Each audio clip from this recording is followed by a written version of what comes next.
Good morning. I'm David. Welcome to week 39 of 52 churches in 52 weeks. If this is your first time checking out the channel, this is a one-year church crawl as we attend a new church each week.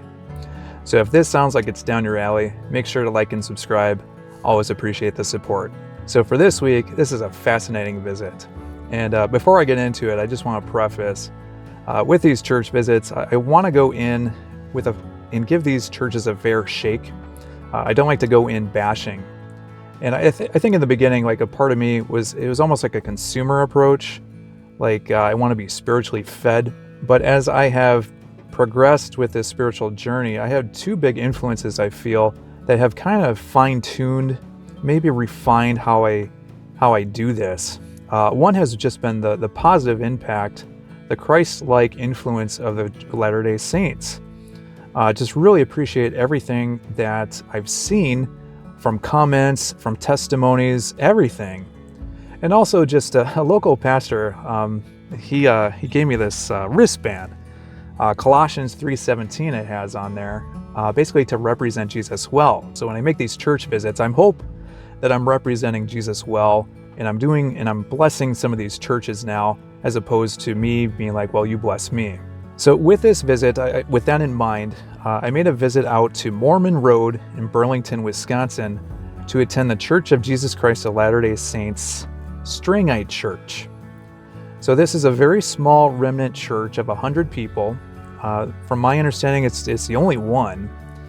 And they subscribe to the Book of Mormon, and not one but two angel ordained prophets from the 19th century. One, it's Joseph Smith. I think if you're LDS, everyone knows Joseph Smith. I didn't a few months ago, but now I do. And then the second one is James Strang. Who is James Strang? Well, he's relatively unknown, but for this video, hope to shed some light in terms of this Strangite movement from back in the day. The first time I did 52 churches in 52 weeks, which if you want to read, it's on Amazon. Links are in the description box below. I didn't know anything about the Church of Jesus Christ of Latter-day Saints. I thought the Church of Jesus Christ, oh, that's what they all say. I thought the Book of Mormon, I'd vaguely heard of it. I thought it was more like a catechism. So in my week 9 video, like you see me basically on the spot, learning about Joseph Smith for the first time with golden plates, this angel Moroni, and then, first vision, first revelations, and then I see these pictures, and it's like, the clothing contrast of seeing Joseph Smith in knickerbockers being appeared by God the Father and Jesus Christ, it was a lot to take in. For me, like the heart of discernment should have been kicking in, this spiritual self-defense system. But the thing I couldn't deny was the people, the warmth, just the overall, the fruits that I was seeing. I had never been part of a church congregation where it was so family-focused. And I think the old soul inside of me was just screaming to I don't see this in other type of churches so much. When I posted my video, it got a lot of, the YouTube algorithm kind of gained steam with it. And to see the intimate and inspiring testimonies from Latter-day Saints, to see the relationships and friendships that I've formed and the doors that it's opened, has been very humbling to me. And I know enough. I also get negative comments about the LDS Church. I'm very well aware of that at this point. For me, I'm learning. I don't want to convert. I don't want to be converted. I want to learn right now. And I think I probably would have left my interest in LDS a long time ago, but the wild card of it all has just been this strange cardinal occurrences of just appearing to me. It happened for week 9, week 12, and week 13. And then week 13, I had this strange symbolism that was discussed in the talk. And I just can't shake that it could be something spiritual. I know it sounds crazy, but even with this visit to the Strangite Church for week 39, I had another cardinal appear on my way back home. So I don't know what to make of it. It keeps happening. So I'll touch on that later. One thing that has really fascinated me has been Latter-day Saint history, especially with the pioneers. I can relate to them because just to get up, to travel, all based off your faith. With my own faith journey, I can really identify with that. So in 1844, you had that major Latter-day Saint church split. So the vast majority followed Brigham Young to Salt Lake City. It's like a modern-day Exodus story. Like, to make the desert bloom is what I've heard. And to be able to pull that off, it's just mind-boggling to me. But at the time when the leadership was trying to be determined after Joseph Smith's death, there were a number of people that were trying to attract support. And one of those men was James Strang from Burlington, Wisconsin. Now, James Strang was brand new to the faith. He was a recent convert. He essentially just showed up in Nauvoo, Illinois for basically like a cup of coffee. No one really knew who he was, just to get baptized. So when he arrived with what he called was the letter of appointment, basically it was a letter that he stated was from Joseph Smith 9 days before his death, appointing him as the successor. Well, obviously those within the inner circle were not going to go down for that. But what James Strang also said is that he had been angel ordained as when Joseph Smith was martyred. So he was the new prophet, the new seer, the new revelator. He even had a metallic plates, much like the Joseph Smith playbook, where he was able to translate these plates, all from this hill of promise. So in those early days, from one estimate I read, 50,000 followed Brigham Young, 12,000 followed James Strang. Over time, at one point, the James Strang Strangite church dwindled to a total of, what I read, 4 people. How do you go from 12,000 to 4? So I attended the service, went to Mormon Road. Here's a little bit of a look on what service was like inside.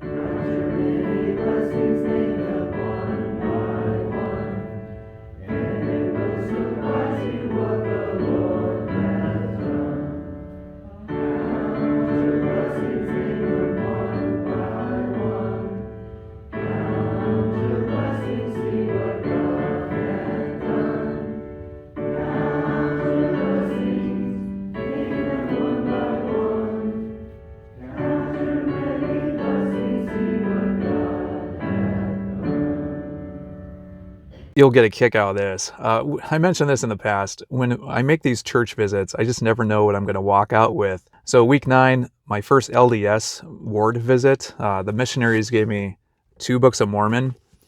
When it came to the Church of Jesus Christ, based in Pennsylvania, they gave me their Book of Mormon.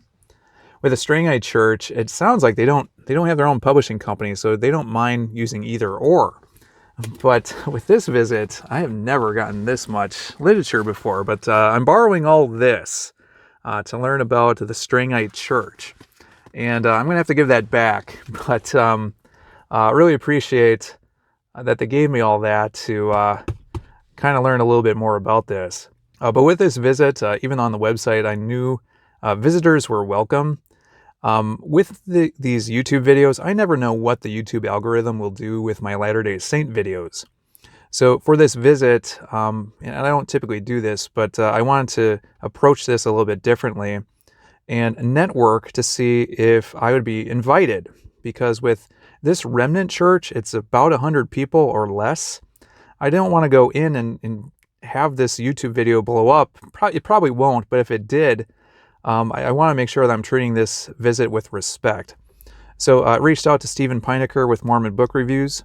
He got me in contact with Kyle Beshears, who is a Baptist preacher who got a PhD in religious studies, and he went very in-depth learning about the Strangite Church for some of his projects. He got me in contact then with Bill Shepard, and Bill is a Strangite. He's a historian, but he also is a former president of the John Whitmer Historical Association, which specializes in Latter-day Saint history. So I got talking with Bill. I explained my YouTube project and asked if it would be okay for me to make a visit and do a YouTube video. So he talked with the elders. They gave us the thumbs up. And I tell you, after this visit, the Strangite church, the members that I met, just all very warm and gentle and welcoming. Really appreciated just everything that they showed to me. And they had no issue with me visiting. And I can't say enough good things about them as a church. So on my drive over, I was listening to an interview that Bill gave with a YouTube channel called Gospel Tangents. So I was learning all about Strangite history in this real quick crash course. And as soon as I got to the Strangite church, sure enough, I'm walking in. Bill is also walking in. So we shook hands. We got inside. I met some of the elders, and we were going to go inside this rec room. And the first thing that popped out was these portraits. One had Joseph Smith on the left, and on the right was James Strang. And as you're walking into this room, they also had a replica of the letter of appointment. So I got a quick, or not a quick, but a detailed look, let's say, of what that actually looked like. So we sat in the rec room, and Bill kind of answered a bunch of questions and kind of filled me in on some history with the Strangite church. And he was giving me all kinds of literature to look over as we were talking. And it got to the point where he invited me into his home before church service started. So we traveled over his place. He gave me all kinds of documents and information to help me understand the church a little bit better. So I'm borrowing this, and at some point I got to get back with him here after I go through a little bit more of this. So one of my big questions was, how did the Strangite church go from 12,000 strong and dwindle down to 4? So obviously with the rise and fall of James Strang, it all started with a letter of appointment, and then also his claims of being ordained by a host of angels. So he was able to, now what's a little bit different with Joseph Smith is he had witnesses that were Strangites, but also who were non-Mormons, who non-LDS. So when he uncovered these metallic plates, the plates of Ori, from what I understand, one of the witnesses was actually a Kenosha, Wisconsin newspaper writer who went on to invent the typewriter. So he was quite convinced of what was happening here. Strang, he was able to, I guess he had these revelations over time, and at one point in 1850, they decided to move out to Beaver Island, Michigan. For the Strangites, as all Latter-day Saints around that time, they're all very poor. And land was just a little too expensive in this area of Wisconsin, but Beaver Island, land was cheap. So they moved out there, and that's really where things got complicated for the Strangites. So James Strang, he wanted to be very protective. He became a lawyer, a lawmaker. He was a part of the Michigan legislature.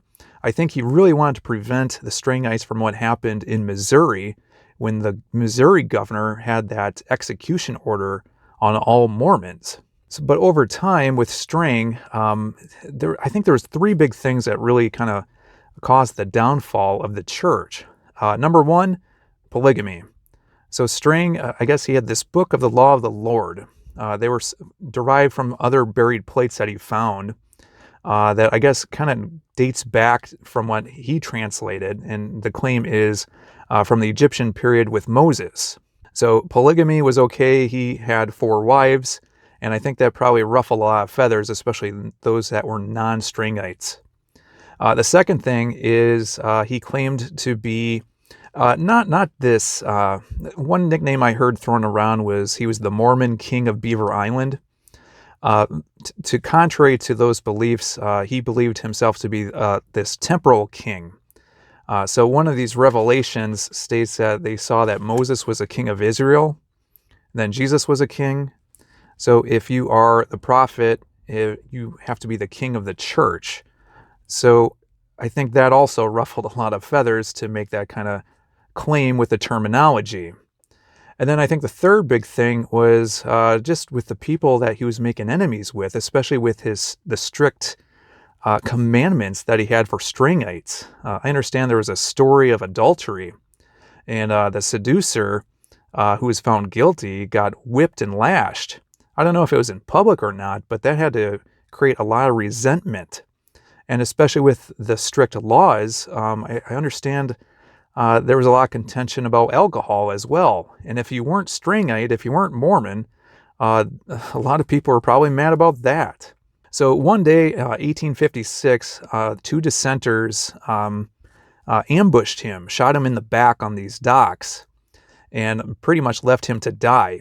So he was mortally wounded, but I guess his four wives were able to recover him, and they wheeled him back to Wisconsin, but unfortunately he passed away. Here's where the history gets really sad and tragic.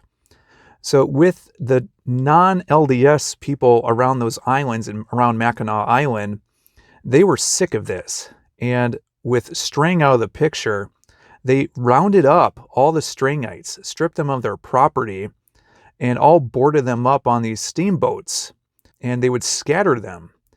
So they boated them all the way out to the docks of Chicago through Green Bay. And all their property was pretty much, they were essentially penniless. And without a leader, scattered, a lot of the Strangites at that point were just kind of done with it. And around that time, just a few years later, there was this new organization, the Reorganized Church of Jesus Christ of Latter-day Saints. So Joseph Smith's son, Joseph III, accepted the call to be leader of what now is the Community of Christ. And they brought in a lot of the Strangites, and with the Strangites that remained, they remained loyal to James Strang, but with James Strang before he died, he never named a successor. From what it sounds like, you had to be angel ordained. So now as a result, the Strangite Church, they kind of find themselves more in this probationary period until the end times. When it came to the church service itself, there wasn't a whole lot to it, but there was enough little small kind of tweaks that I'm not accustomed to, some of which I actually really liked. So they told me usually they have more people there, but just due to the snowstorm that was approaching that day, some people were holding back because a lot of people travel quite a distance to attend these Saturday services. But one thing I haven't seen before that was as prominent here was the utilization of Zoom. So I understand they have congregations in Texas and New Mexico, but with COVID, to them it was almost kind of like a blessing because it brought the church as a whole together for these services. So there were a number of members watching in from Zoom. So we all started the service with this song book. So we sang a song from there, and then they had 3 readings, and it was all divided by, well, the first one, it was a youth reading. So this gal, I want to say probably about 12 or 13 years old, got up and she gave the youth reading, and she did a great job. The second one then was an adult reading, and I can't remember who gave that, but the third one then was from the book of the Law of the Lord, which is specific to Strangite Church. And this gal kind of gave a quick reading, and then she gave some statistics from what she had read elsewhere to kind of incorporate the book of the Law of the Lord and with today's type of research. And I guess the high priest, his name was Dave, he gave a talk, and he gave a few readings from James Strang and also this probationary period that they're in right now. So we sang one final song from the songbook, and that was pretty much service. I really appreciate it. Bill was just like, yeah, take as many pictures as you want. I asked a couple more questions with some other members as I kind of looked around. One picture that I saw that I thought was interesting was the Decalogue. This was hanged up in this frame picture.